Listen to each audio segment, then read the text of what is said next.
Good morning, everyone. Thank you very much for those people that came through today. The good news is that we're going to be videoing it, the presentation today, which is great, and the presentation will be available. I'd like to really say thank you very much to Khosi and to Shirley for coming through today. I've actually known Shirley for a very long time. I'll introduce Shirley first. Shirley's been very involved at a senior level and an exco level in risk management, I think for many, many years. Nedbank, banking sector, mining sector, now in your own business, which is great. So we do work closely together. Today's focus is around people risk. And Khosi is the MD of AMM HR Consulting. So her background is 17 years of business, 14 years in the financial sector, really around people risk, HR consulting, transformation, but also on senior and executive committees. The Group Risk Executive Committee for 10 years. So very, very well accomplished. And as you say, HR was your calling, and now you've been called by risk management. Yes. So it's very nice to have someone. We've actually had one or two presentations around people risk. So I'm really interested today. I mean, if you think about people risk, it's the one thing that's sort of the unknown. Other things sometimes you can probably manage more, but people, there's no ways. And as you say, anyone with kids would probably know that as well. I'd like to introduce you to Khosi. She's the MD of, as I say, AMM HR Consulting. And Shirley, over to you. Thank you very much for today. Thank you. Ladies and gentlemen, it's absolutely wonderful to be here with you today. We did manage to greet some of you in the refreshments room there. Jonathan always puts on a great display of eats, and it's always a great start. So, really about people risk. Khosi and I have a history together. You heard Jonathan tell you about her experience as an HR professional and practitioner. My life before now has been very much in the governance space, and particularly in risk, and we had the opportunity to work together for many years. So the debate was often across the desk about how well I was managing my resources, and she would call it as she saw it, and a great respect grew between us in that regard. We have joined forces in our own businesses, where we put the risk minds together and the knowledge of people risk together, and we've spent a lot of time developing a people risk framework. So many of you will be familiar with your organization's enterprise risk frameworks, and one of those key risks should be human capital risk or people risk. And today is all about that. It's to give you an insight into just how important it is to be managing human capital risk and some of the tools that are available. So today is a snippet of that. Khosi will give you great insights into it, and perhaps there'll be an opportunity on a day after this, possibly two, where we can come into your organizations, or it might be hosted here at BarnOwl, but there's a lot of unpacking to do. So thank you for having us today. Okay, thanks, Jerry. Thanks, Jonathan, as well as Shirley, for inviting us here today. This morning I thought it was Friday. So please pardon me if I'm on a Friday mode. We are going to go through some slides from a people risk point of view. So I think Jonathan has given you a background of who we are. I've worked with Shirley for many years as an HR executive, as well as in Nedbank, in the risk executive committee for many, many years. So Jonathan said something about HR was my calling. I'm a people's person. I'm a very, very strict lady, but I love people. I do people big time. Risk management was something that God put me into as a pathway. And you cannot help to grow the passion of risk management if you work with great people like Shirley and them. We've worked for many, many years. One thing that was great about risk management was how in control we were of risk management, and a lot of controls within the bank. But it is out of that, and with the evolution of where risk management is, where it became more and more apparent that there's a need for focusing on people risk. So there is slides. We're going to go through them from a content point of view. But what is important for me, I mean, this is an information sharing session. It's definitely not meant to be formal. I don't like formalities. So let's keep it simple, let's engage, let's talk, let's debate and grapple with the subject. I have worked in an HR space for 17 years or so. I'm still not an expert of people management, trust me. Human beings are by far the most complex things to touch. I'm very sure even God sometimes asks, what was I doing with this people? As you think you've mitigated this, you've controlled this, you come with a process and a policy, people always outsmart whatever intelligence you can ever bring into any system and process. So as we go through the slides, please don't mind if you have something burning just to quickly ask questions. We've tried to make the slides to be less content loaded. I don't know, for me, we've attended a lot of presentations, Shirley, and most of us, we are fatigued with the presentations. So the less content, the better. We have provided examples that are supposed to provoke our thinking in terms of the overall subject of people risk. So think of it in the context of your organization, but what is important for us to have the control and the management of people risk is also to equally think of it broader. Without thinking on it in a broader macro context, and how that context relates to you as an individual in whatever capacity that you are in your organization, whether be as a risk professional, whether be as a HR professional, whoever you are, we all have to manage risk. We are all exposed to risk. We are all vulnerable to risk. If we look at what is happening around us, risk is becoming even more complex. There's a lot of things that are happening as South Africans. So as we go through the slides, put your South African hat on. Don't put your own organization's hat that I come from Standard Bank, I saw somebody from Standard Bank. But think of this broader than within your own space. Think of it from a macro point of view and how all of those things permeate into our roles and into the organizations that we work in. So without wasting too much time, I heard Jonathan saying that there's been 1 or 2 slides on people risk. I think it's a topical topic lately. Everybody's talking about it, but no one is confronting it, isn't it? Typical South Africans, we always like to dilly-dally around the issue. And my experience with working with Shirley and them is how much of experts they were on the other types of risks. Trust me, there's no framework of whatever that was never put in place. We've managed this risk, we're comfortable with managed the risk. I worked for an organization that was, what? World-class in managing risk. Most organizations, especially the financial sector, they pride themselves, they strive to be world-class at managing risk. But given what is happening now, can we comfortably be sitting in a position where we feel at the bottom of our hearts that we are world-class at managing risk? I don't think so. So how do we explain everything else that's happening? The wheels are falling apart, guys. Slowly but surely. That's why I'm saying bring your macro hat into the subject. So just to spark the conversation, it's important for us to understand what is people risk. When we say people risk when they do what? When they commit fraud. People risk when they come at 9:30 instead of 9 o'clock. When you say it's 9 o'clock, they start at 10 past, dodging. All those little things, is it people risk? Why is it becoming important? You know, why should we even worry about people risk? Many years ago, no one was talking about people risk. All these intelligent expert people came with all the phrases of managing risk, of how much in control they were with risk. So why is people risk all of a sudden becoming important, and why are we here today? The important question to ask, the $1 million question, is what keeps us awake at night? So in your role, in whatever that you do, as a mother, what keeps you awake at night? What is that thing that you think, you know what, if something were to go wrong, will I be able to be on top of things? What is this, what do you call it? The blind spot of certain things that are there, that you know of sometimes, that intuitively you know, you feel, but probably not interrogating enough. Those are the biggest things where the people risk creeps in. And what we'll touch on later is the essay context in terms of the emerging risks.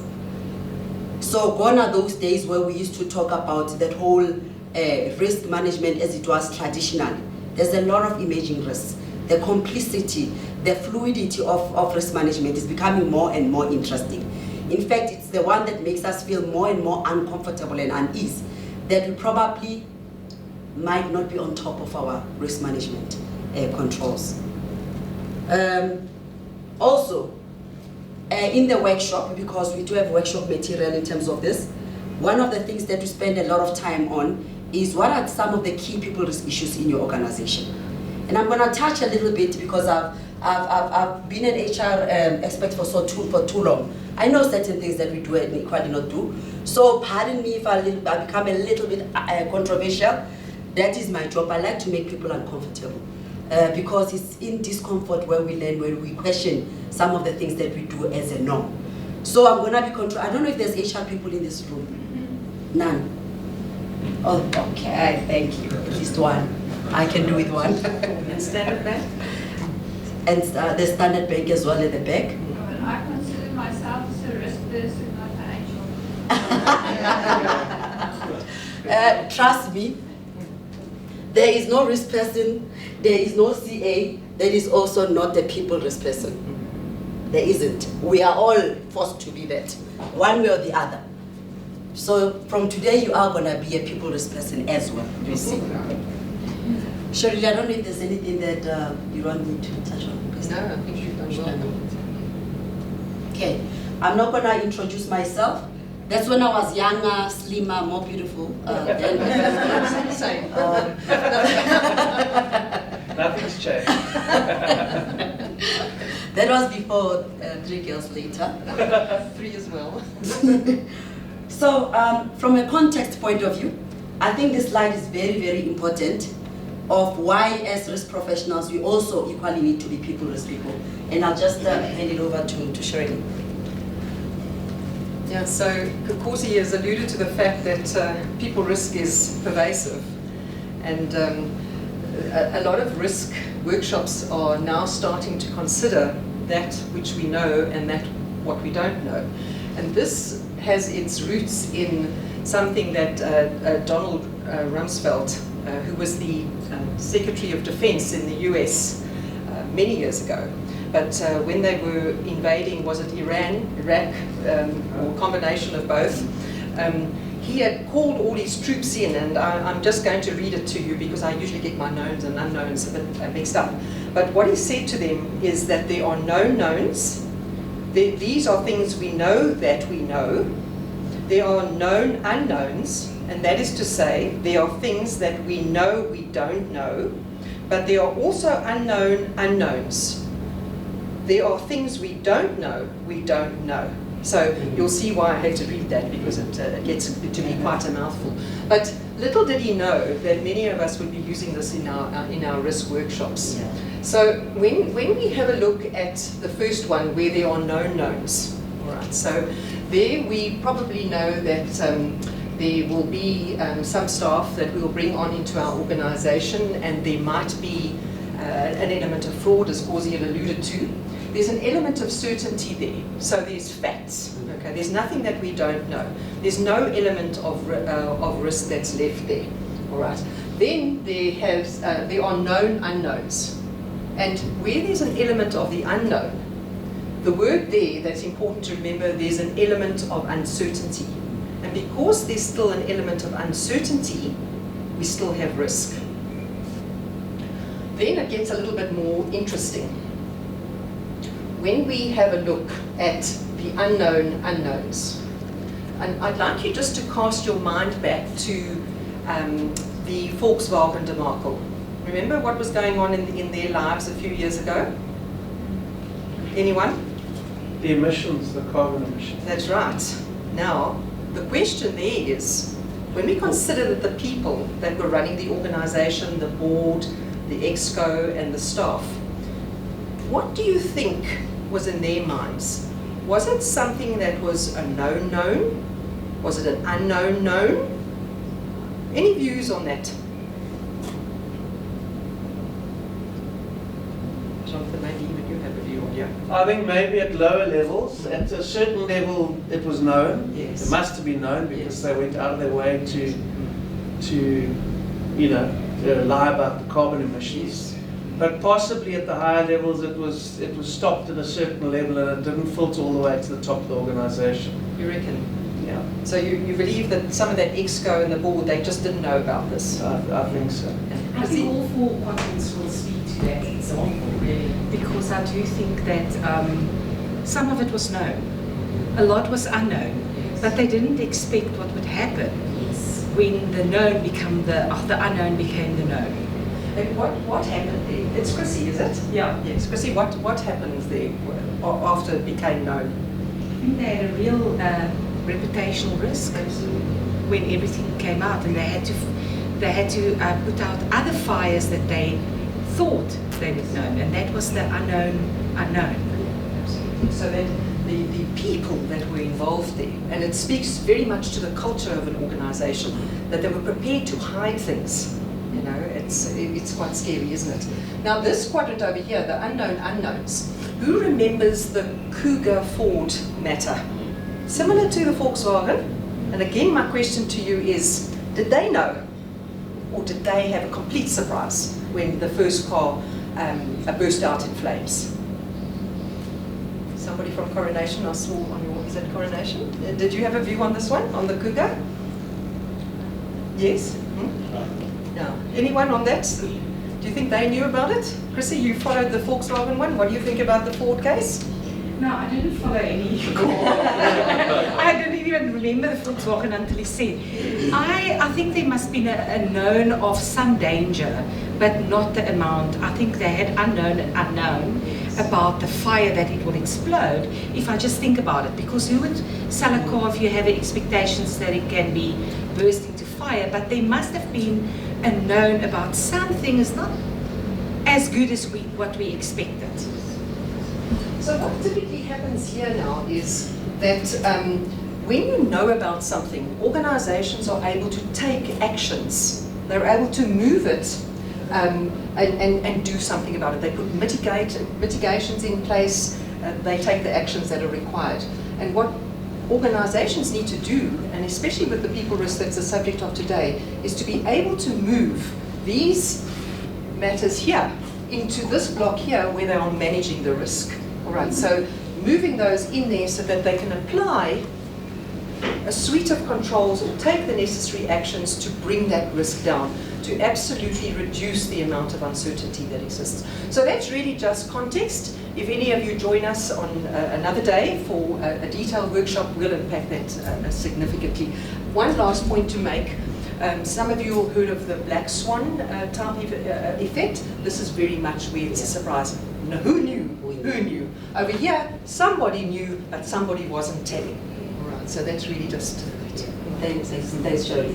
And what I like about this quadrant, Shirley, the unknown knowns, is the truth of the matter and the controversy I was talking about from experience. Often, from a people risk point of view, we're more swimming on the unknown knowns. And often, the root cause of the unknown knowns is culture. It's leadership. It's those soft things that we cannot touch that permeates from an organizational point of view. Yes, there's a lot of examples of things that are unknowns. I think personally this I can forgive because there's the element of not knowing, and whatever happens, happens, and that's where you deal with the risk. But the dangerous one is that somebody knew something, there was the unknown, but they also knew. So it's a bit of a nice spot to hide behind. But often from a people risk point of view, we often play in this quadrant. Yes. Let's not start. Okay. So, if we look at risk management and its entirety, and I'm talking from a space of not being an expert, the landscape is changing, and the pace of the change is one that we are not keeping up with. It's one which is difficult actually to keep up with. It's changing very, very fast. What was the case last week versus what happens next week? I don't know, some of you work in big organizations, things change daily. 12 hours, 24 hours is not enough in a day. What was the right thing to do last week, 2 weeks back, last month, probably might not be. And that's where the flexibility in terms of thinking, in terms of doing, in terms of identifying, diagnosing your risk is required. There's new risks. They are slowly but also equally creeping in, which requires as professionals to respond strategically. With those risks, we also equally need to be aware that there's opportunities that come with the risk. So let's not, and I'm hoping that we're not painting a doom and gloom, a picture of, oh, things are happening fast, the world is falling apart. The disadvantage with us is that when we are in that quadrant of unknown known, we don't take advantage or become proactive in diagnosing that risk and dealing with it appropriately and seeing opportunities that actually come with it. And also, this is a challenge to leaders. And when we say leaders, I know I work in HR working with people. Generally, staff members, when you say leaders, they think leaders up there. Leaders starts from the ground, because the people who are on the forefront of everything, on the execution of things, who are the ones who are able to see that something, that this car might catch fire, is your employees. That's where actually your risk lies. That's where your controls and the gatekeepers starts, not up there on those leaders who are sitting on those nice fancy boardrooms. The evolution of this risk requires new tools. Definitely new tools are required, so that we can get to the highest levels of performance as well as sustainable value creation. You cannot create value if you miss opportunities.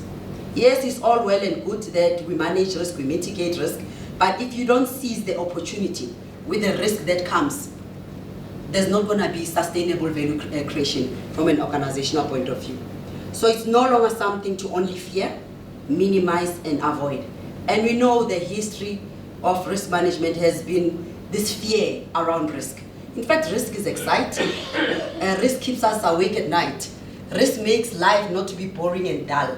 Otherwise, we're going to be doing the same thing the way we've always been doing, and that's a very, very boring, dull life. So how are we going to move away from the fear factor or from avoidance to confrontation?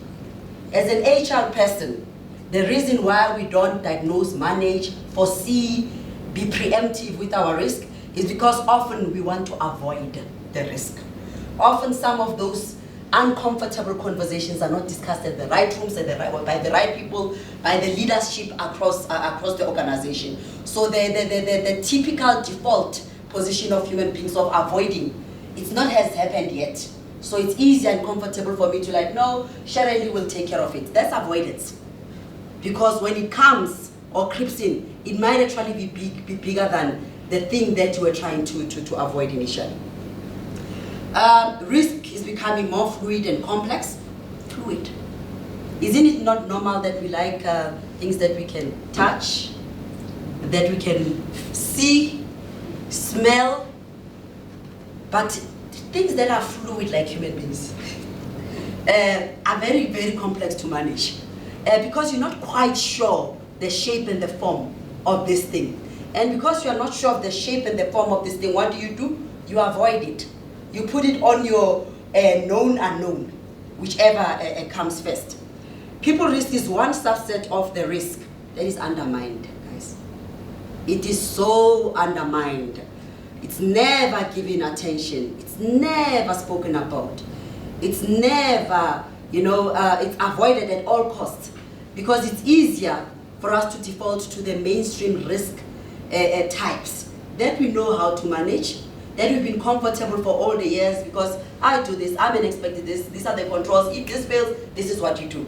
So what has happened as a result and why we are where we are is because people risk has been undermined. It has been one of those naughty children put somewhere at the back where no one wants to, it's a space where we don't want to get to. Often it's been classified by your enterprise risk managers as operational risk. Yes, often a lot of people risk issues. They do result in operational risk. We don't dispute that. But it's not operational risk. So the question for me is, what is the cause and effect?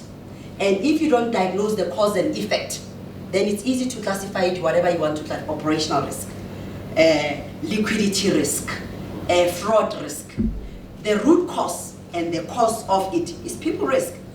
Whether we like it or not, whether we accept it or not, things don't just do themselves by default.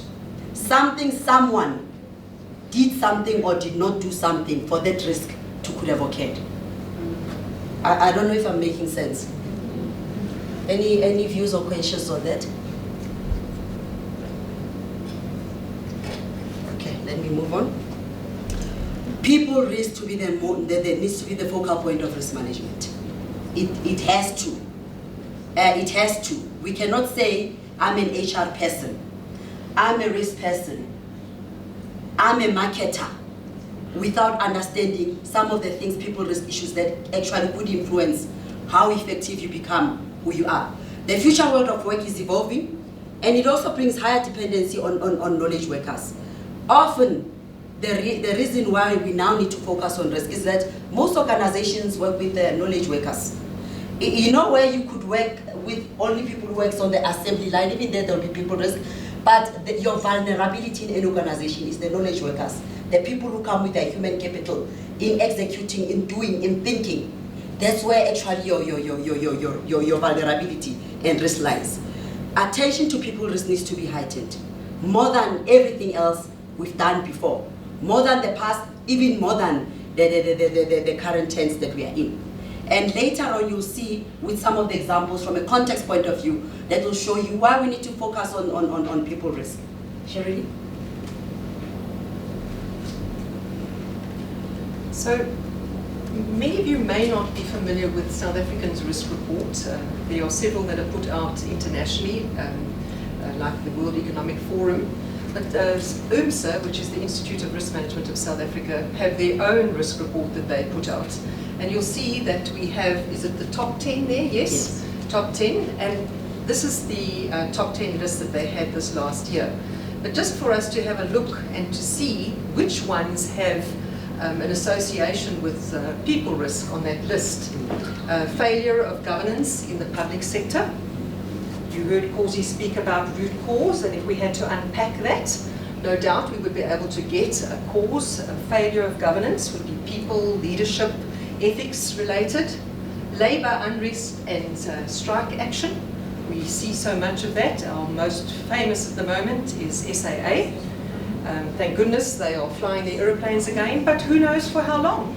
Yeah. And again, you know, the unions are saying that it has a lot of its cause in the failure of the boards, the failure of the executive. Perhaps one has got to look at the ministers that have oversight of that as well. So again, there is people risk jumping out at us. Cyber attacks, human beings. I mean, some of the brightest there must be in the world. But again, there's people associated with that. And when organizations, systems are taken capture, the most awful consequences that transpire from that. Unmanageable fraud and corruption. We had state capture put into the room earlier. Again, the human beings. Structurally high unemployment. There, the impact there is how are organizations thinking about that? You know, are they getting involved in the youth appointment programs that governments have put in place? Again, the social consequences of that, you can see again it's got such a knock-on effect with its foundation in people risk. Growing income disparity and inequality. Organizations are required to disclose the fairness, the transparency of their remuneration policies in their integrated reports, for example. Again, it affects the people, it affects the humans. And for how long can that risk be allowed to continue? You know, we saw the Arab Spring a few years ago in Egypt. How long is it that we're seeing it in isolated instances in South Africa? Last week, 10 days ago, PRASA, the security industry, we've had SAA that we've spoken about now. There's a growing discontent about that. And what are our organizations doing about managing that inequality? Can there be such great big divides between what our lowest income earner is earning versus the highest in the organization? Inadequate or substandard education and skills development. Again, our organizations needing to bring in professionals. Khosi spoke about our knowledge workers. What is our requirement there as an organization to understand that? Energy price shock, it's linked to people, perhaps not noticing the warning lights, keeping our lights on and what the consequences of that might be. National policy uncertainty and instability. Again, leadership there, making those decisions, using the information that's available to the best outcomes of our country. And then macroeconomic developments. Thinkers there, Khosi. I mean, all these, you can call them the top South African risks. I'll just give you an example, especially on the cyber attacks. I mean, most organizations, they put a lot of controls. Cyber attack is by far the most vulnerability. I mean, South Africa was also hit the highest.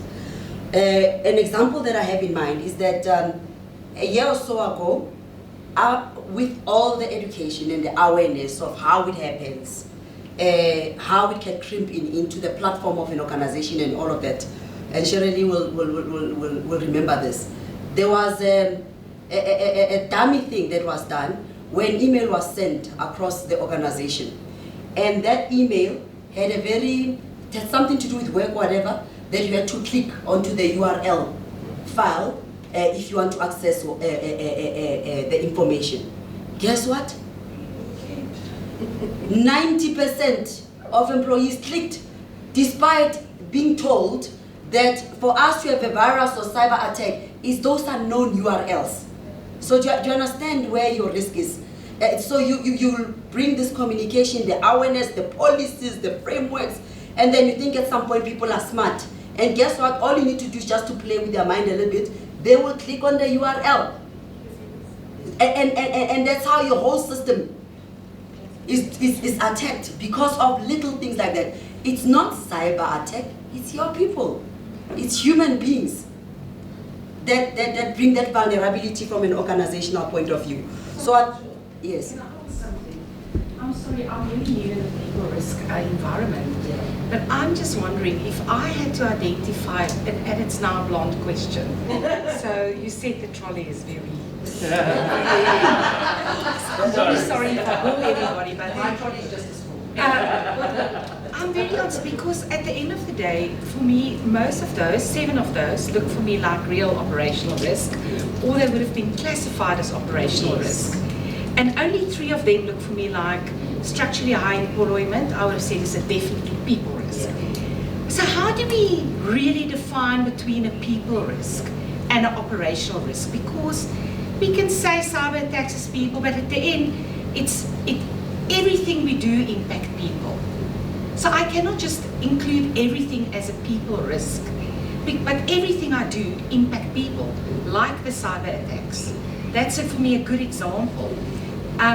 For me, I would have seen it as a system, a protection, a reputation, all those things as a risk. How, and I really would like you to define that. What is a real people risk for people? So for me, people risk impact people, but all other risks impact people as well. So why don't we just have people risk then? So, I mean, with all of this, it doesn't mean all the other risk types becomes less important from a classification point of view. Yes, you still have those mainstream risk types from a classification point of view. What is important, though, is that sticking to that classification only is where the vulnerability is. Sticking only to that classification without also equally identifying some of the people risk root related, that's where your risk mitigation becomes even more vulnerable. So it's not of removing operational risk and then everything becomes about people risk. It won't happen that way. So when you attend the workshop, that's where the classification of what are some of those key people risk from a classification do you need to further unpack in order for you to understand how they are interlinked or intertwined with some of your known mainstream risk types. So it's not remove and restart. All those risk types are not relevant. Yes, they are relevant. But the difference of then and now is that with some of those risk types like operational risk, you will or should be able to further unpack and get to the bottom of where the people risk element creeps in and where that control needs to be managed and mitigated in order for you to mitigate this other risk, whether it be liquidity risk or fraud risk. So let me make an example. We say fraud risk. We manage fraud. We create all these controls from processes and practices point of view. You have systems in terms of sign off. Who has access to what platforms of a system or program on a system? It's fraud risk, isn't it? You are managing it and you are mitigating it. But we all know that the people who commit the fraud and where the people who master your own processes are your own employees. Fraud risk does not come to be and just it does itself. Somebody whom you gave the signing powers, those processes, is the one that realizes the vulnerability in terms of the processes. How often have people mastered your own processes, your sign-offs, your own system where fraud has happened? Isn't it not your own employees that equally bring the risk in terms of some of the syndicates that we see? I mean, if you look at how, for instance, banks get cracked, it's normally people from internally within the bank, because those people from outside of the bank, they don't know how the bank works. A bank is it's a very, very big muscle and very, very complex. It's your people with your controls. So there's certain things that you can manage, but where people are concerned, that's where the fluidity and the complexity creeps in. And unless you don't identify and diagnose and start even having those tough conversations about the people risk beyond just the processes and practices that you put place, you'll continuously be hit. So put it on the aware radar. And it doesn't mean where people is concerned you're going to have 100% risk management. There's zero. We have a risk management framework. Zero risk will be. There'll always be risk. Human beings are very intelligent and interesting. As you try to control this, as you try to put this, as you try to tighten the screws, what does a human being do? They find another way around of how to untighten your screw. That's just how life is. But the difference is, for the first time, we will talk about the classification of risk. We will talk about the traditional risk types in a more courageous, open and frank way, where we are at least bringing some of the people risk elements to the fore. We never used to do that before.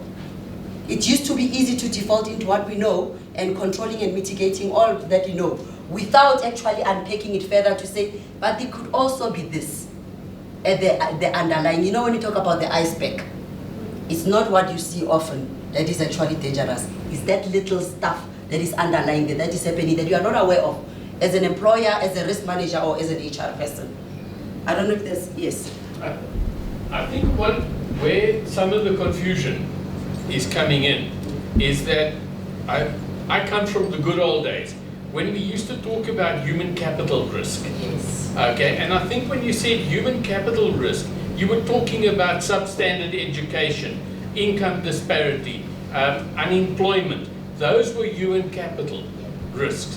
What has happened, and I hear this when I go to a number of talks, they suddenly stop using the words human capital and start talking about people risk. And people risk is just so much broader than human capital risk, because just about every risk other than earthquakes, tsunamis, etc. are people risks, because people are involved in everything that we do. And if we are going to classify a risk as being a people risk, you almost are going to say, do what the lady says there, like confuse yourself, because everything suddenly becomes a people risk. And I think we need to maybe have a look at the old classification of this is a fraud risk, Yes. this is a human capital risk, Yes. and then acknowledge Yes. that 99% of those Yes. are going to be caused by or influenced by people, and therefore could be classified as a people risk. And I think if we think about it that way, it just makes it clearer. So what Khosi has also described here is a lot about the root cause of why another risk type Happens. unfolds. Yes. Where we can have a traditional people risk definition is those processes that she talks about. So you could say the failure to have proper recruitment, appointment, verification, talent management, succession planning results in an inappropriate element of your workforce with consequences that an organization doesn't want, where it might result in high turnover of staff, inability to fill posts in a timely matter. So that's the real true traditional type of people risk, which I think speaks to your concern there, Chrissy. But I think it's good feedback for us in terms of that feedback. But also, Cheryl, if you think of the framework aware of the classification and the unpacking, it actually becomes practical. I literally spent about 6 months unpacking that framework. And as you start to dig, it goes deeper. It goes deeper. But what it does is that it starts stimulating your mind into some of the things that in the past you would not have thought. So we've created, and as part of the training, a framework that enables the conversation. And as you start here, you realize that this actually is interlinked to this. And as you unpack this, so the interconnections of where your risk lies and then how it all comes back together, including the links from your traditional mainstream risk, becomes actually interesting. So it actually becomes fun because that's the level of interrogation and depth we never got to before. So Cheryl will know, I mean, I actually printed it in the biggest chart on the wall and put it on the floor. We're sitting with Cheryl unpacking this thing. It was a lot of hard work. But the workshop obviously is intended to simplify it and to bring it closer to your world in terms of, if you start here, what does it mean in terms of your own world and understanding your people risk vulnerability better. So it's not something that we can solve out of this slide. So this is just positioning, just so that we can talk about the less unspoken topic of people risk.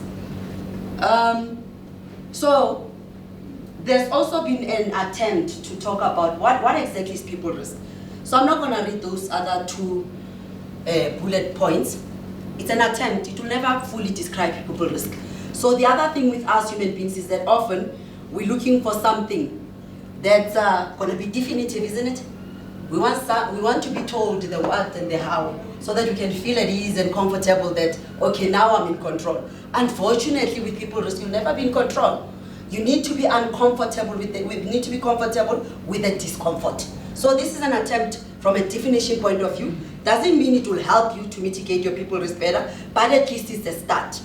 So if you read this, behavioral economics, you can call it HR people like us, and operational risk people define people risk as the risk of people not following organizations' procedures. How often have things gone wrong? Because you've put those procedures in place, and for some odd reason, human beings are human beings, they do what human beings do. Practices and or rules, thus deviating from expected behavior in a way that could damage the business performance and reputation. That example I gave you of that URL file, you've told them, don't click a URL file that you don't know. What do human beings do? They go click that, and then your whole platform is now triggered, everything is going wrong, and also the reputational risk.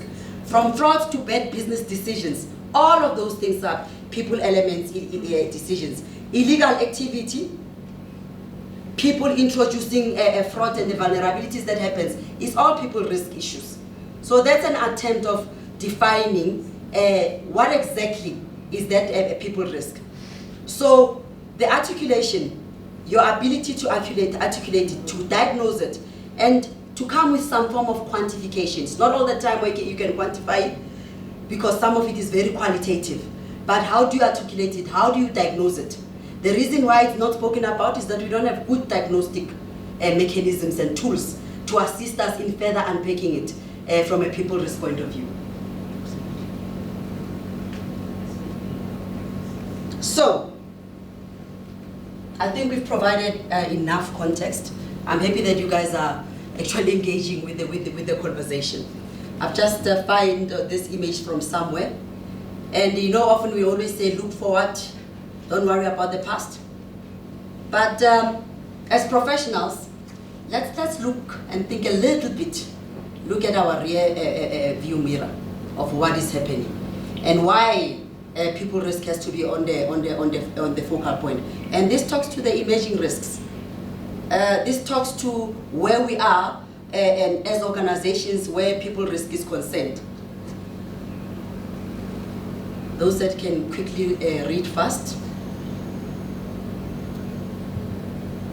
Unlike the bread cartel scandal of 2007, this time around 180 people and many infants died out of the worst outbreak of listeriosis recorded globally. And guess what was interesting in that crisis of 180 people dying? When I talk about leadership, the CEO said and insisted that there's no direct link between our company products and the disease. Nice accountability, isn't it? Nice sense of humor and ownership of the problem. When you have 180 innocent people who died because of listeriosis. We know the organization. So we're not here to name and shame, but these are some of the examples that we can all learn from in terms of how to manage risk, in terms of equally how leadership on its own or lack of in an organization brings your people risk higher from an organization point of view. We've seen this story. It was doing rounds on the news for the longest time. In my life, I never thought I would see a CEO in court fighting the organization, fighting to actually make the whole board delinquent. It's happening right under our nose. The tussle between Moyo and the board has knocked the Old Mutual share price. So that's where your people risk. You can call it leadership, you can call it culture, but another example of people risk not well managed. The financial impact of the share price. I mean, the reputation of the brand, Old Mutual. Some of us have policies with Old Mutual. For many, many years, when I was a child, my grandmother's policies were in Old Mutual. And something so little of, I don't know whether to call it the battle of those with big egos or whatever, happened. Before we knew it, a CEO is in court, the share price just go boom, down. And of recently, the interesting one, I didn't want to put the image here because it would disturb us. I still have the rest of the day. A family drops a dead body at Old Mutual branch in a claim dispute. So there, from a people risk point of view with the CEO, what were the indicators that were missed? And that takes us into that broader managing human capital, managing people risk. What was it that they missed? You know, they've got to go back and have a look, because they never want this to happen again. I mean, it's absolutely embarrassing to have this kind of thing play out in the courts. It really is. We want to protect our organizations from that. You know, so whether it's pure, what is it? That's a strategic people risk, that one, you know, but there have to be indicators in the organization that are showing signs of things getting dangerously close to erupting to become a public platform. This one over here, there had to be other indicators that were missed here. What was it about the people? Is it that they are lacking the sensitivity? Yeah. You know, it's and that's why what we're wanting people to do is to be able to think further than just those pure processes within the people value chain. And I'm very sure there were processes to ensure that that claim was paid out in 48 hours. Yeah. There definitely was processes. There's definitely control of what you do when there's scenarios where the claim handlers are very much affair with the process. But probably one person's insensitivity and professionalism, whatever you want to call it, has costed an organization reputational risk. The one that we touched on That's a very disturbing picture there. before, you can see that plane is falling down, guys. Very fast. You definitely don't want to be on air and you're on the plane that you can see that it's actually going down. It's actually very sad what's happening to SAA from a branding of our country as patriotic South Africans. I mean, we've always had SAA. It's our pride, it's our marketing locally and internationally. And then to get to a point where the whole organization is actually defrauded. It's defrauded, where you have employees wanting 8%, where is the 8% going to come from? So what do you do? Do you respond to the human element that times are tough and I want the 8% when you know actually SAA is a Titanic? It's sinking.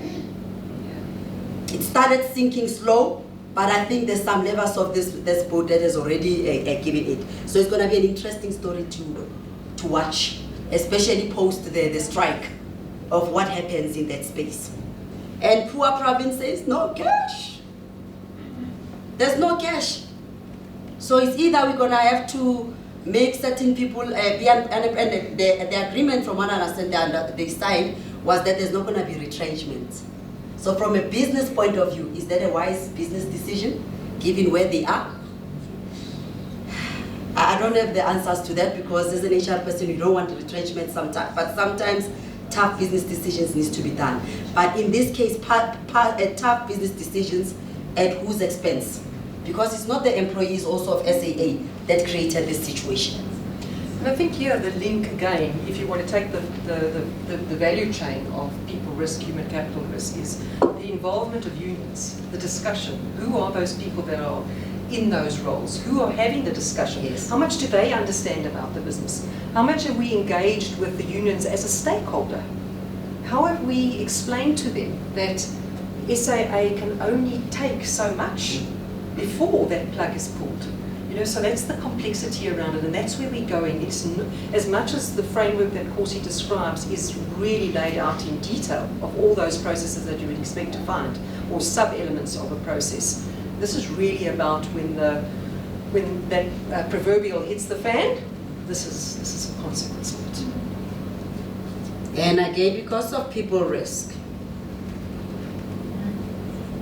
how much do our own employees know about the runnings of the business? Employees are saying the flights are full. So if the flights are full, where is the money? The reality is that they say it doesn't have money. The reality is that they are where they are. And somebody, we shouldn't mention names, says which money? Somebody who can't afford to go to court, by the way. And then we say the 16.2. I mean, you guys would have heard the Auditor General report. Was it 2 weeks back or 3 weeks back? I'm starting to lose track of time. Of irregular expenditure in this country, of taxpayers' money. And they call it irregular expenditure. It's actually not irregular expenditure. It's theft. Why don't we call things what they are? It's 16.2 billion money of our tax on theft of criminals like this who've actually defrauded SAA, who cannot afford to go to court. It's not irregular expenditure, because when it's irregular expenditure, it means I spent it irregularly without any intent, and by default, there was 16.2 billion. That's not how it happened. We all know that. That's not how it happened. So we should call it what it is. 16.2 billion of theft is what is happening in our country, under our nose.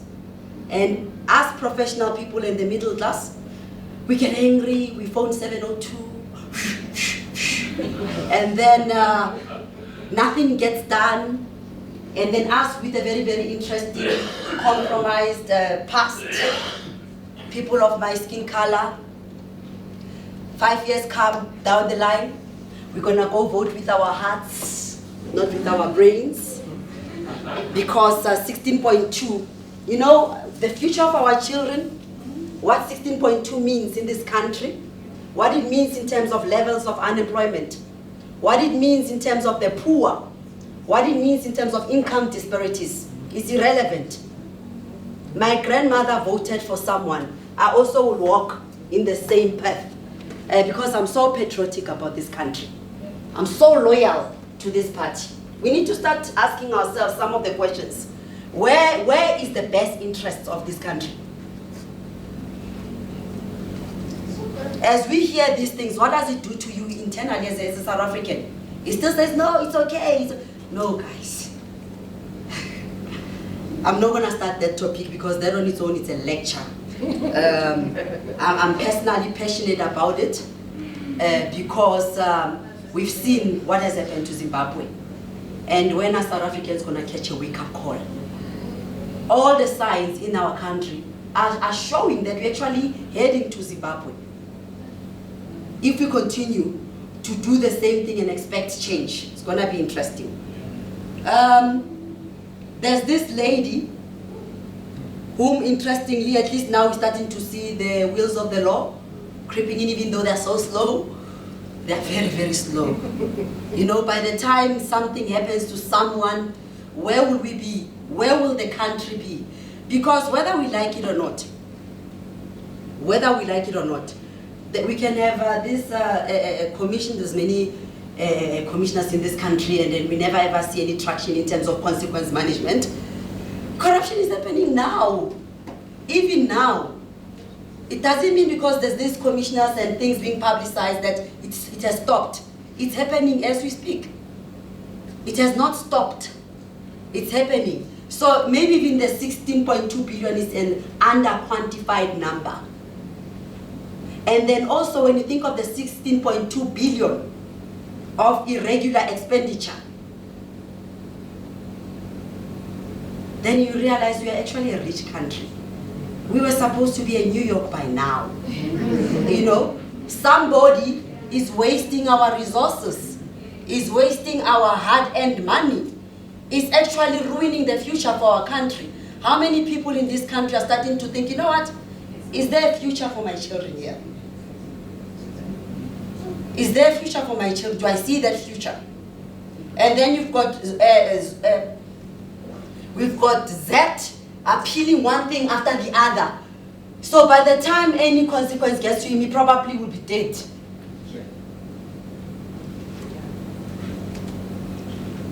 The corruption that we know, keep the lights on, has come. It's painful.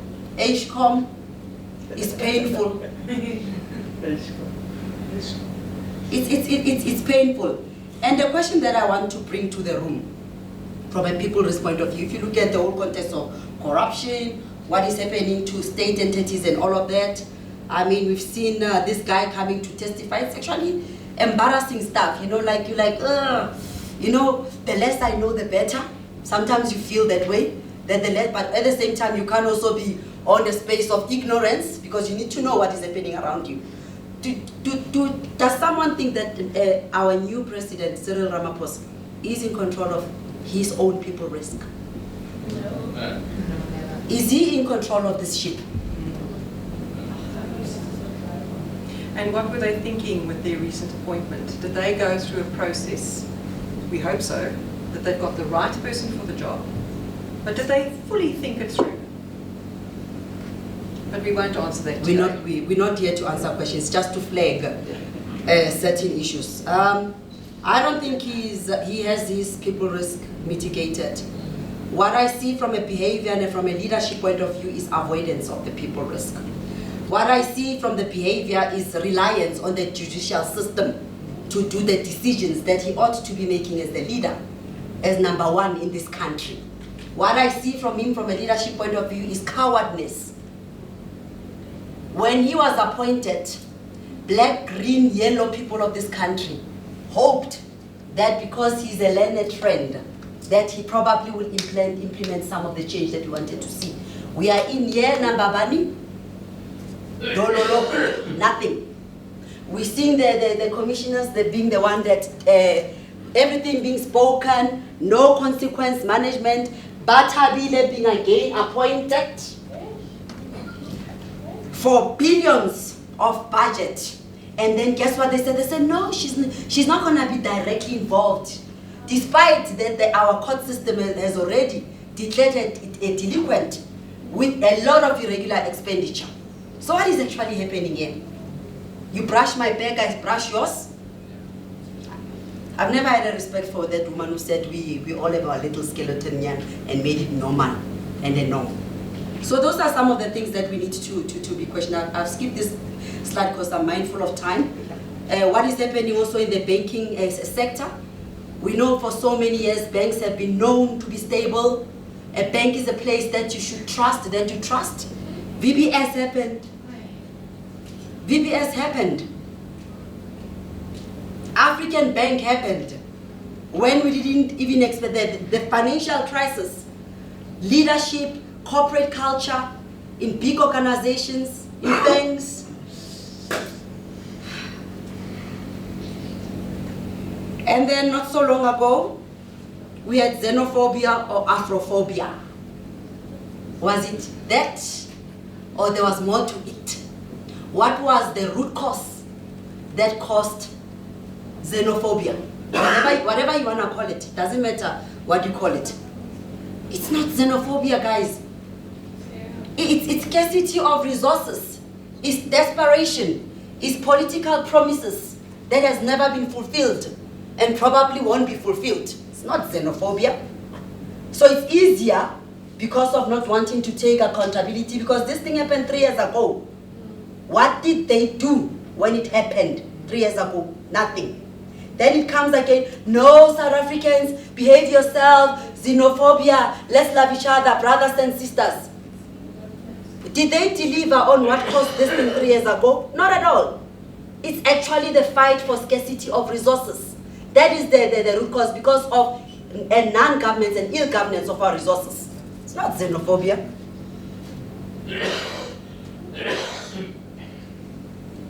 So we're getting closer to closing our presentation, guys.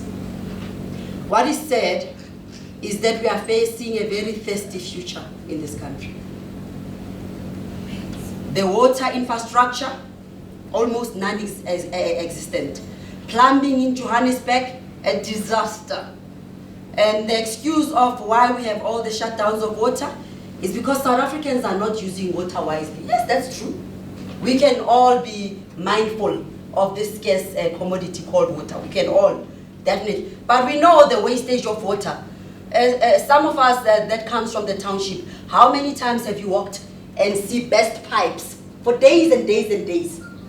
40% of our water supply is on wastage. It's not because of us not being mindful of water as a resource. It's the incompetent people that are appointed. It's the poor controls in terms of maintenance of overall infrastructure that is happening. That is why we are facing a thirsty South Africa. On top of that, climate change is also hitting us. So as you are still trying to figure out what this climate change is, you don't have water. I didn't have water yesterday. So what is happening? A thirsty South Africa of unemployment, of high crime rate, of leadership that does not want to take decision making and accountability, and hiding behind the judicial system and Zondo to solve all the problems. There's no way that poor guy can solve all the corruption that has happened, including what is still happening, when there's just poor leadership decisiveness. It is people risk. So, Shirley. So if we are to grapple with this very complex subject, I mean, it's not meant to make our lives easier. And think, if we do this workshop course or have even engagement sessions like this, because we need more of them, I'll be honest with you, we need more of them. We need to now start confronting the uncomfortable discussions. What is it in for you guys? So I'm just going to high level take you through some slides. It's always about me, isn't it? So I said me deliberately because human beings like themselves. And it's that selfishness that sometimes gets us into trouble. This course is based on the overall risk management approach, so it's not intending to be a standalone. It is informed by the risk management discipline. It is informed by the traditional risk types that we all know of. It will not operate in isolation of the bigger context of risk management. Also, we ensure that it's aligned to King 4, some of the interesting frameworks as well as legislation, Basel II and EMSA standards, just to make sure that we don't lose the cracks and the meat of the discipline, because the discipline has to be there. It doesn't mean when we talk about soft issues, that means now you start losing your frame of reference and as well as the science that informs how you manage and diagnose risk management. The course will definitely increase your understanding, but of importance, the appreciation of the other camouflaged risk and deliberately camouflaged, which often people risk is the root cause of. It will improve your ability to be preemptive Why we fail at managing organizations often is poor or lack of preemptiveness. And what risk does is that you are forced to think beyond your mainstream typical risk type and start being preemptive of, if this is not controlled, including the people risk element of it, what else have I not thought of? So you know, as human beings, we only use apparently 30% of our gray matter. So this will force us to stretch a little bit beyond how we've thought of risk before. The importance of it is the diagnostic. It's identifying how do you then assess it, manage it, and start monitoring it. Not that it will be 0%, it will never get to 0%. So the workshop is not intended for you to feel free and go lie in the beach because your people risk is well mitigated. You'll never get to that stage. But at least if you surface it with your diagnostic and tools, then you are in a better space of certain unknown unknowns that may actually happen in your life. The attendees will obviously come out of the course having a proper people risk profile, frameworks, as well as understanding some of the cultural impacts on it. As an HR person, some of Shirley's people used to be knocking at our door, boring us with risk management and with having to put things on some framework. And as an HR person, I'm like, I'm not a risk person. I don't want to do it. And then guess what happened? Most of our ERM frameworks, when you look at the people risk part, they're so weak. There's no proper thinking and thinking beyond what needs to be reported. As a result, we disempower our own leaders because they don't know what is happening out there. They are not having the right conversations where they need to have them because HR people also don't want to do risk. They think it's not their problem, it's somebody else's problem. And yet they're supposed to be the ones who provide the organization with insights of what should keep you awake. Mr. CEO, you're busy thinking that we're running this place, everything is well. Guess what? This is your people risk profile. As much as you've got all these 10 interesting people risk, the top 3 will land you with your employees out there striking. Who's supposed to be telling the organization that? Where are the HR people doing what they've always done in the past? Ignite the deeper conversations. Unless we assist and enable an organization to have a properly diagnosed risk profile as well as framework, we're not going to have or get to a point where we ignite those uncomfortable conversations. That will enable us to make effective decision making. Improve the overall corporate governance and oversight. You know all those slides that we've shown you before of WhatsApp, it's about corporate governance, guys. We are so nowhere where corporate governance is concerned. We have board members who look beautiful and do nothing. That is the real crux of what is happening. No wonder there's these levels of corruption. No wonder we have this arrogance sometimes even of the corporate world as well as the private sector. And in the past we used to say all these things are happening in the public sector. And it was a nice position to be in. A lot of nonsense is happening in the private sector as well because of poor corporate governance. So it's your people risk framework that will enable you to start having those conversations and also and ensure that the board as well as the leadership of the organization have an oversight of what is really happening. Main thing is that it's intended to inspire confidence in you. You can never be confident in what you're not competent in, isn't it? Both of those two things go hand in hand. But what will increase your competence levels when you start diagnosing your own vulnerabilities from a people risk point of view? And of importance is to have fun with the subject. Let's not make it boring. It's not very boring. People are not boring. People are very dynamic, interesting. They're very creative. When you put controls and processes, they find ways of breaking them. So the 1 day and the 2 days is intended that as professionals we start engaging. While we learn, let's have fun with the subject and be able to know at the end of the 2 days, what is your package? What are you taking back from an organization point of view? What kind of conversations will you start to spark and influence in your own organization? How will you influence the evolution of your own people risk lens from an organization point of view. So I don't know, Sharon, if I think we're going to probably have to close it. yeah. So the target audience of yours is risk professionals, HR, leaders and executives of importance, small business enterprises. They've got actually the biggest people risk issues, public and private sector, both. We all are in trouble. So in conclusion,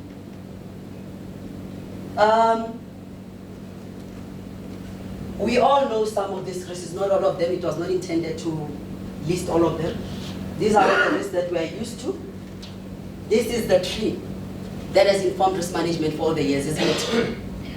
What is happening underneath? What is feeding all these risk types? And actually that's the crux of the course. It's not to say that we're gonna stop managing and controlling this risk, but it's to say, but what else is happening from a people risk point of view that feeds into some of this risk type, and start having proper risk management conversations and discussions. People risk is more complex and by far the hardest risk to manage and mitigate. I think also Jonathan said that you know, those who are parents, you have 3 kids and they are so different, same rules, same values, same household, but how they turn out is quite an interesting show. People risk has dire consequences not limited to reputational risk. So if you think the importance of managing people risk is because you are mitigating reputational risk, it's not only reputational risk that we're managing. Organizations with knowledge workers have even more reason to want to grab this, to want to grapple it, to want to start unpacking it and struggling with it so that they can get into a space of comfort, some comfort. The focus in people risk is long, long, long overdue. It's long overdue because we've spent a lot of our time here worrying about keeping organizations afloat. And we've done a brilliant job about that. No one is doubting that. But with the complexity and the fluidity that we're seeing, we're starting to now ask questions. What else is lying underneath the surface? And on that note, I think I've said more than enough. It's all about people. People are at the core and the center of who we are and what we do. And that's what people risk management is about. Thank you.